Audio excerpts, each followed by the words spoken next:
I want to talk to you today about a major consumer trend all over the world that few companies are talking about and even fewer are addressing, but if you don't address it and pay attention to it, you're in trouble. I'm Dr. John Izzo, author and keynote speaker, and I'm in the business of conversations that make the difference. And the conversation I want to have with you today is about a trend growing all over the world called guilt-free consumption. You see, I'll tell you a fascinating statistic.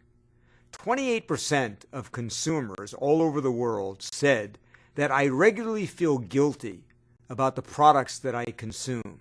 In other words, people who are walking around now with a kind of almost resonant internal guilt about the fact that their consumption is bad in a variety of ways.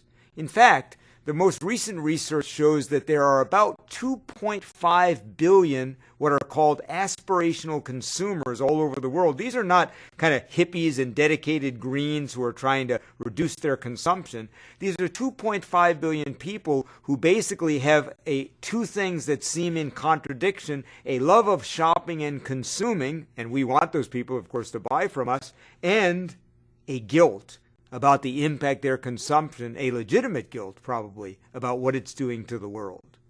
Now, it turns out that these consumers are basically feeling guilty about three things.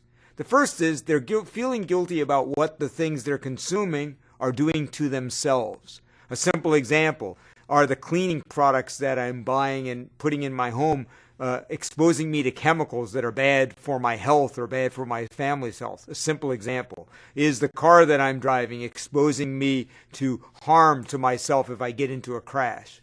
The second is guilt about society, which is guilt about what the products I'm buying is doing to either other people or to other creatures. Simple things like were, animals abused or misused in testing for the cosmetics I'm buying? Was the t-shirt that I just bought at a great discount at Walmart made in a factory in Bangladesh that I'm going to see tomorrow collapsed and killed several hundred innocent women and maybe even children? And the third is guilt about the planet, which is the guilt that, well, it's great that I'm consuming this, but is it bad for the planet? Is it causing more global warming? Is it using too much energy? Is it creating too much waste?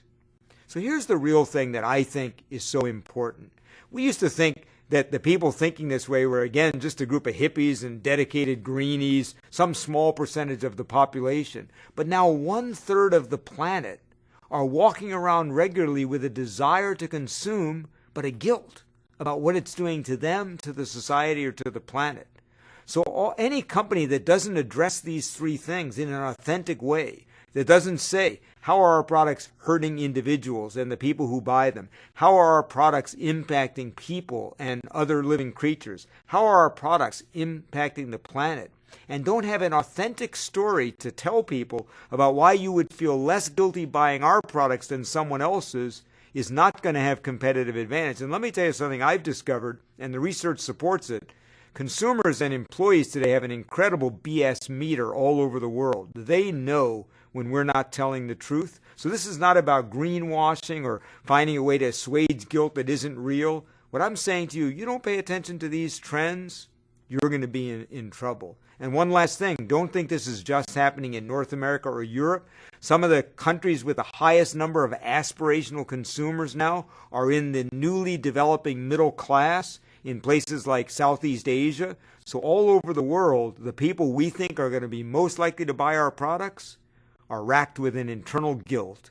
If we can assuage that guilt in an authentic way, man, something good is going to happen, not only for the world, but for your company. I encourage you to be a part of this conversation. Share your ideas on what you're doing to address guilt-free consumption. Share with us your ideas on this trend. And please, let's spread this conversation to as many people as we can.